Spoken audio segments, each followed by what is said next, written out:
Before we get into today's video, I'd like to give a shout out to two of our newest subscribers, Rico Okabe and James Rogers. Thank you both for subscribing, and welcome to the family. And now on with today's special video.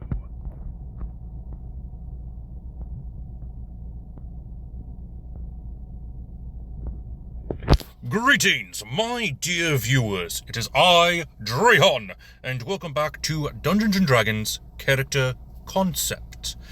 We're taking a look at some rather unconventional builds and see what it'd be like to play as those builds and the best way to do so. And today I am looking at a special video, as here in America it is July the 4th, which means we have our special holiday celebrating those who have helped keep our freedom, those who have fallen to maintain it. We are of course celebrating the military and their great deeds. Now, according to Indeed.com, there are 25 different positions for the military, and I have a list here on screen. However, there are much more jobs available in the actual military website for the U.S. military. And we are looking at U.S. military primarily, though some of these builds and ideas could be given to those forces overseas. So do keep that in mind. I am not purposefully keeping everyone out of this video, though I am primarily looking at the US military. So let's go ahead and take a look to see what these special forces of the military could look like in Dungeons & Dragons. For our backgrounds, we are looking at the Anthropologist, City Watch, Faction Agent, as we do have different branches of military, from the Army to the Navy to the Marine to the Coast Guard and even the Air Force. So we want to keep that in mind as well. We also have Far Traveler, since a lot of these people will travel overseas to help others in need. We have seen that in wars such as the Iraq War and other similar wars. We also have the Folk Hero. More often than not, this is just for us here in America or our home army. Certain individuals will have their story spread out to back home, and we get to hear those stories and see them as heroes, even if they themselves do not see them as such. And of course, history is always written by the victors, so there are certain stories that are embellished, to say the least. Next is the Haunted One. These are for those soldiers who came back changed, often for the worst. They have seen the tides of war and what that does to people, and it changes them as well. Sometimes they are ridden with survivor's guilt, or they have seen things that no man should ever see. Moving on, we have Investigator and Inquisitor. These are those who are trying to help their fellow man, and there are special police officers within these branches trying to figure out what went wrong inside their own walls. Next, we have the Mercenary Veteran. We did talk about this earlier with the Haunted One.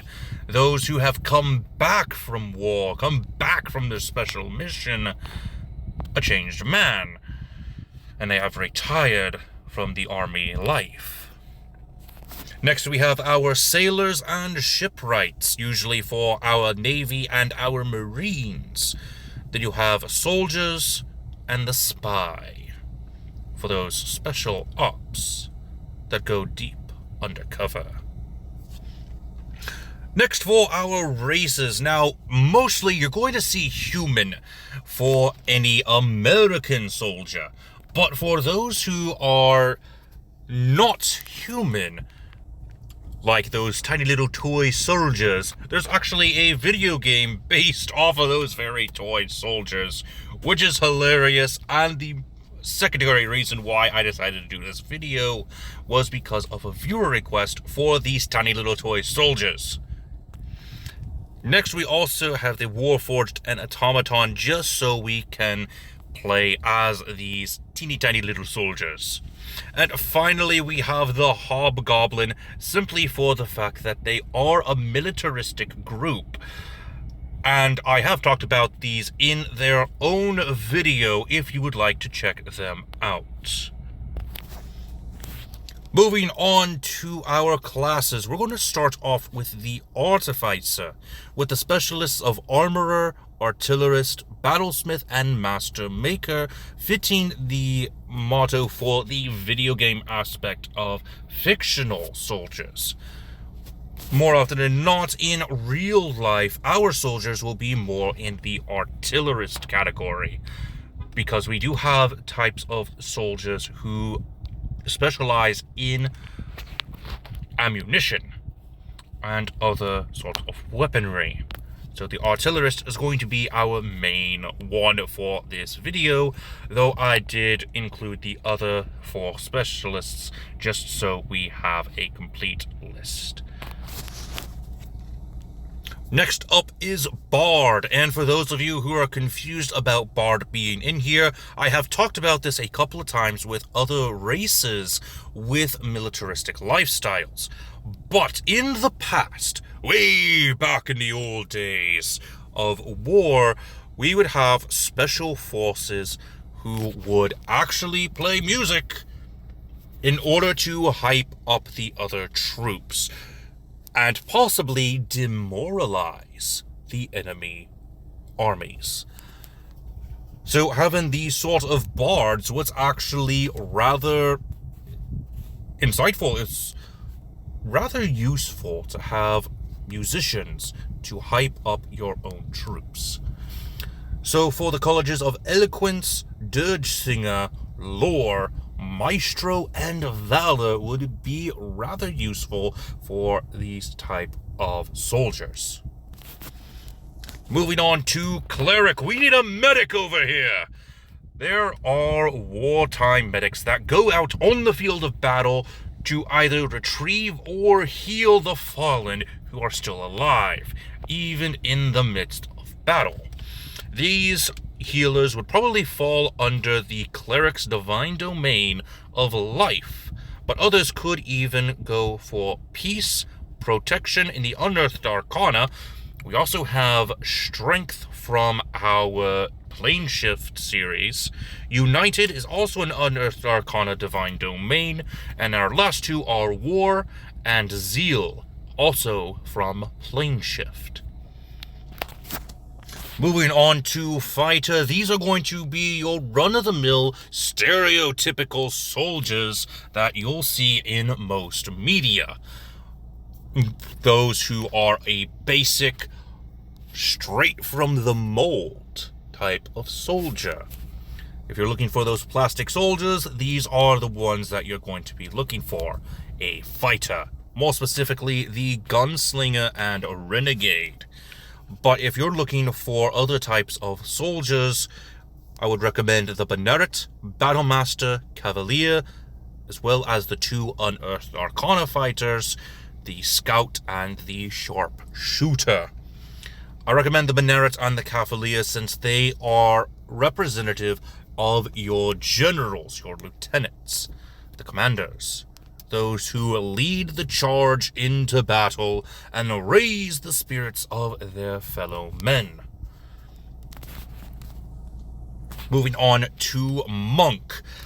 I only have this one in here as a reference to that one meme of the soldier doing a backflip tomahawk throw. And technically speaking, you could also use the monastic tradition that I have chosen for this, the Kinsei, as a way to have your gun monk, or gunk as it's called for some reason,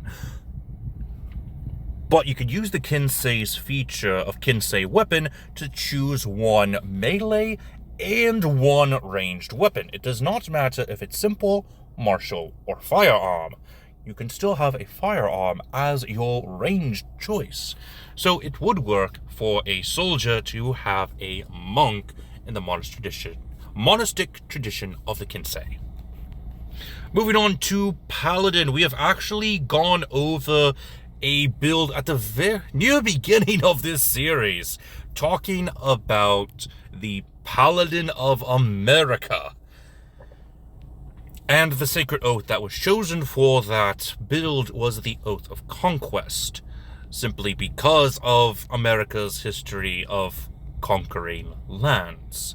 But you can also have an army individual who is a Paladin Oath of the Crown, Glory, and Vengeance, as a lot of different soldiers have gone on record to have these sort of oaths. Especially Oath of the Crown, as the army actually has an oath to follow the orders of the president. But other army individuals will take on the Oath of Glory, as that's what they are seeking back home, is glory and honor. Moving on to our Rangers. These are more for the special ops.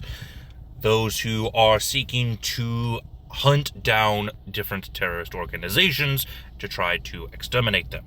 So you'll have Ranger conclaves of the Beastmaster, Gloomstalker, and Hunter. More often than not the Hunter, but the Gloomstalker and Beastmaster would also work. Moving on to Rogue, like I said, we are looking for certain individuals that are a threat to our peace and order. So we are trying to exterminate terrorist organizations, and this would also work for a certain group of government agents, G.I. Joe. So go ahead and keep that in mind if you're looking to have a character who works under that government organization. We have the Assassin, the Inquisitive, Scout, and the Swashbuckler for those soldiers who still have a little bit of swagger in them. And finally, we have the Wizard class. But I must say that I only see the arcane tradition of either war or technomancy, more specifically technomancy, as those are your IT specialists who are taking the threats online more seriously than the ones offline, as we do have a lot of cyber threats as well. Plus, having a cyber threat could threaten our land forces, so we want to make sure that they are safe on the battlefield without having to worry about their cybersecurity.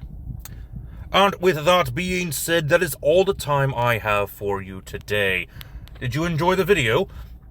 I do want to point out that, once again, a lot of these builds could technically be used for those forces from across the sea, such as the Oath of Conquest Paladin being reminiscent of a certain group from our past that was an enemy of the states. So keep that in mind if you're looking for soldiers for across the sea to sort of replicate for enemies in your next D&D campaign. And with that being said, this has been Drehard, and I am offline. And happy 4th of July.